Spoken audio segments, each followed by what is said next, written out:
Hello everyone. For class 12th English Art Integrated Project, we, Ekta Maheshwari and Anitaba Jadeja, student of class 12th of JNV Jamnagar, are going to explain the poem An Elementary School Classroom in a Slum, written by Stephen Spinder. Far, far from gusty views, these children's faces, like rootless wits, the hair torn round the pallor, the tall girl with her weighed down head, the paper seeming boy with red's eye, the stunned, unlucky hair of twisted bones, reciting a father's grinnelled dishes, his lesson from his desk. At the back of the dim class, one unnoted, sweet, and young. His eyes live in a dream. On squirrels came in a tree room other than this. From this very first stanza of the poem, the poet describes the scenario of a elementary school classroom in a slum. He says that far from this beautiful and happy world, there are children with the pale faces. They are looking like rootless weeds. Then he started introducing the characters. Firstly, he talks about the tall girl who has the burden of misfortunate, and that's why she is depressed and has bent down the head. Nextly, he talks about a thin and lean boy whose eyes are bulging like rat's eye, has inherited the twisted bone disease from his father, is sitting in the corner of the class. And then he talks about one unnoted, sweet, and young character who is living a dream of squirrel's game in a tree room.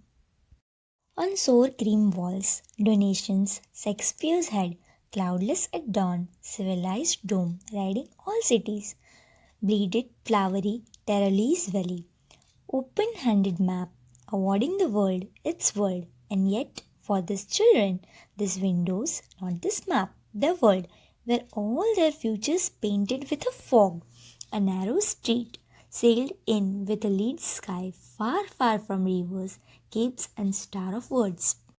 In this stanza, the poet says that on the dirty, disgusting walls of the classroom, there are beautiful pictures of the world which are given to them in donation. These pictures include Shakespeare's head, means the photograph of Shakespeare. Cloudless at dawn means photograph of early sunrise. Then civilized dome means well developed societies. Then belt flowery Terralis Valley, which is a popular tourist site and a popular valley in Austria. Then open handed maps. But for the children's, the world is very different from this map. Their world is not as shown in the map, but their world is just outside the window. That small, dirty, and packed world where there is no scope. They find their future to be foggy. Whenever they look in the sky, it seems to be sky of lead, sky of problems. There is no scope or even a hope of happiness. Surely, Shakespeare is weak, the map a bad example, with ships and sun, and love tempting them to steal, for lives that still turn into their cramped hole.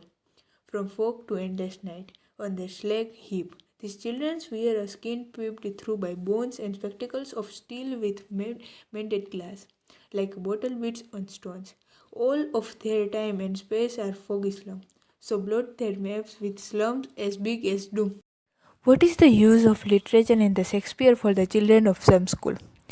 Nothing. The pictures of flowers, bells, and beautiful valleys have no meaning for them. The map of the world meaningless for them. It doesn't include the narrow lanes and the cramped hole in it. The world of the rich and powerful has so many beautiful things. It has sheep, sons, and love. They tempt these unfortunate children. They vainly try to steal them. The children lie on the heap of waste. All their time and space are spent on the foggy slum. These are ugly slums are like little hell. Unless governor, inspector, visitor, this map becomes windows, and these windows that shut upon and their lives like a catacomb. Brick or brick, open till they brick the town and show the children to the green field and make their world run azure on gold sand. And let their tongues run naked into books and white and green leaves open history. there was a language is the sun. All the governors, teachers, and other responsible persons owe a duty to these children. They can't have their own separate cozy world. These are the two different and distinct worlds. They will have to abridge. Anything that binds and blocks to progress of these slum children will have to be broken. This world must not be confined to a narrow lanes and cramped halls. It must extend and expand to the vast golden coast and azure seas. They will have to give complete freedom to express themselves. The pages of the book must open for them. Only those who have the warmth and strength of the sun creates history. At last, we want to thank CBSE for such great innovative idea of project. We would also like to thank our English teacher and our guide, Mr. COJ Tiwari, and our principals, Mr. R.K. Borole. Also thank to our family for support.